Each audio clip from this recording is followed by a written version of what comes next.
माता रानी सबका कल्याण करे, सबकी झोली खुशियों से भरे। सर्व मंगल मांगले शिवे सर्वार्थ साधिके, शरणे त्र्यंबिके गौरी नारायणी नमस्तुते।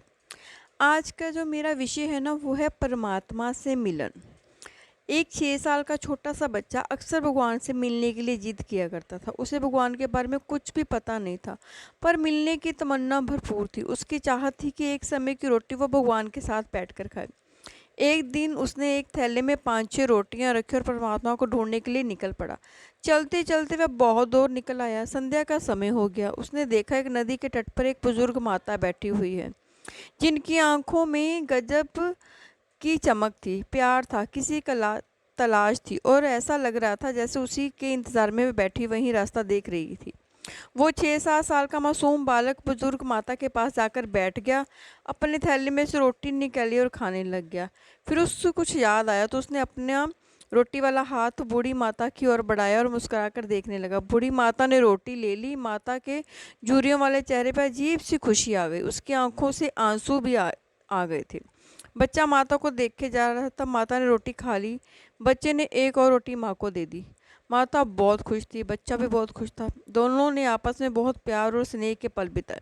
जब रात गिरने लगी तो बच्चा इजाज़त लेकर घर की ओर चलने लगा, और वो बार बार पीछे मुड़कर देखता तो पाता बुजुर्ग माता उसी की ओर देख रही थी।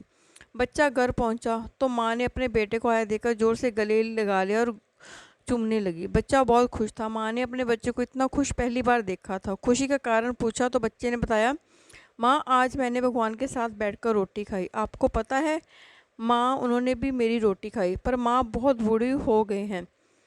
मैं आज बहुत खुश हूँ माँ। उधर बुजुर्ग माता भी जब अपने घर पहुंची तो गांव वालों ने देखा माता जी बहुत खुश है, तो किसी ने उनके इतने खुश होने का कारण पूछा। माता जी बोली, मैं 2 दिन से नदी के तट पर अकेली भूखी बैठी थी। मुझे पता था भगवान आएंगे और मुझे खाना खिलाएंगे। आज भगवान आए, उन्होंने मेरे साथ बैठकर रोटी खाई, मुझे भी बहुत प्यार से खिलाई, बहुत प्यार से मेरी ओर देखते जाते थे। जाते समय मुझे गले भी लगाया। भगवान बहुत ही मासूम और बच्चे की तरह दिखते थे। इस कहानी का अर्थ बहुत ही गहराई वाला है। वास्तव में बात सिर्फ इतनी नहीं कि दोनों दिलों में ईश्वर के लिए अगाध प्रेम था, और प्रभु के दोनों के लिए दोनों में ही खुद को भेज दिया। जब मन ईश्वर भक्ति में रम जाता है तो हमें हर जीव में ही वही नज़र आता है। इसीलिए कहते हैं ना कि जब हम सच्चे मन से किसी को याद करते हैं, जब सच्चे मन से कुछ पाने की तमन्ना रखते हैं, तो परमात्मा वो ज़रूर देते हैं। इसी तरह अगर हम भगवान को सच्चे मन से पाना चाहें तो भगवान भी किसी ना किसी रूप में मिल ही जाते हैं। जय माता दी। माता रानी कल्याण करे, सबका मंगल करे। जयकारा।